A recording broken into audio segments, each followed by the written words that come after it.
Hurricane Katrina is one of the most destructive hurricanes in the history in the region of Louisiana. Levees were made for a Category 3 hurricane, but Katrina peaked at a Category 5 hurricane with winds up to 175 miles per hour.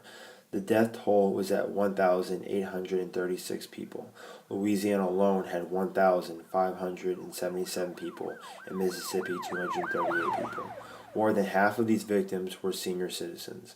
Katrina brought hurricane conditions to southeastern Louisiana, southern Mississippi, and southwestern Alabama.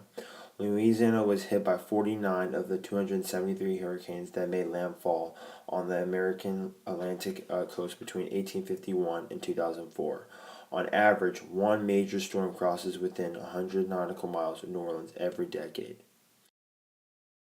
Hurricanes have been a part of New Orleans history since the city was settled in the early 18th century by the French.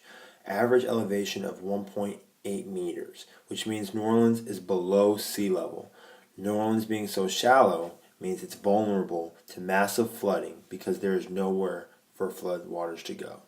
A storm surge from a slow-moving Category 3, 4, or 5 storm can reach 30 feet. 30 feet. This creates problems because the pumps are designed to pump out, but the pumps do not work if they are underwater. The four most destructive storms of the 20th century are the hurricanes of 1947, Hurricane Betsy, Camille, and Georges. The hurricane of 1947 made landfall near the Chandelier Islands of Louisiana on September 19, 1947. Wind gust of 112 miles per hour and a central pressure of 967 millibars. The 1947 hurricane claimed 51 lives, $100 million of damage in New Orleans, and 5,000 homes sat for weeks in 6 or more feet of water.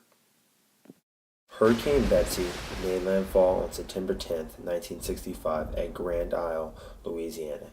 A pressure of 948 millibars, wind gust of 160 miles per hour, and a forward speed of 22 miles per hour. The island was completely flooded. New Orleans saw a wind gust of 135 miles per hour, a 3-meter storm surge, and the worst flooding in decades.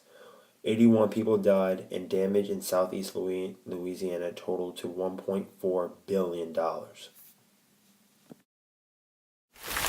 Hurricane Camille hit the Mississippi coast on August 17, 1969, with a small diameter and forward speed of 14 miles per hour.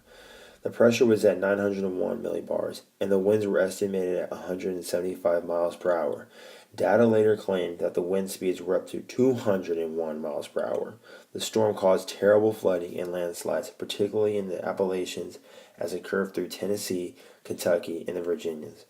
Property damage exceeded $11 billion, $350 million alone for Louisiana, even though the storm surge turned north in time to miss New Orleans.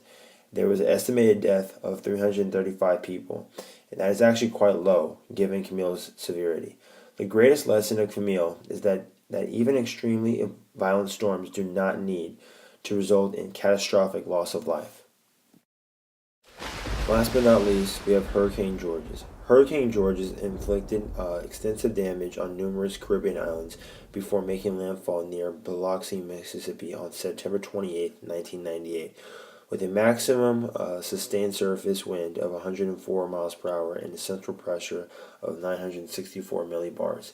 460 people died, and Georges also led to more attempts to improve the levees along the canals connecting the city to lake.